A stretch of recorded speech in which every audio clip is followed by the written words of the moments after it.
નમસ્કાર મિત્રો.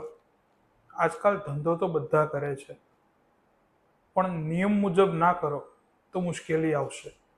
તમે ફેક્ટરી કે વર્કશોપ ચલાવો છો, એ શરૂ કરતા પહેલા પણ પ્રદૂષણ નિયંત્રણ બોર્ડની એક મંજૂરી લેવી પડે છે, અને પછી ચલાવવી હોય ત્યારે બીજી મંજૂરી. તેને બોર્ડની સીટીઈ અને સીટીઓ તરીકે પણ ઓળખાય છે.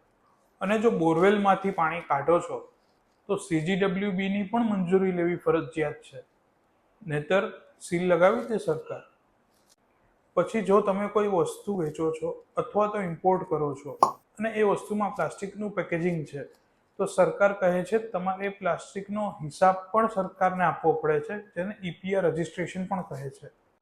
પણ ચિંતા ના કરો, તમારે એ બધું કેમ કરવું એમ ના સમજાતું હોય તો અમે છીએ ને તમારી સાથે. અમારું કામ જ છે એ બધું કામ તમારા માટે સરળ બનાવવાનું. તો હવે ભાઈ, એ બધું ટેન્શન છોડો અને આજે જ ઓરા એન્વાયરમેન્ટલ સર્વિસીસ પ્રાઇવેટ લિમિટેડનો સંપર્ક કરો.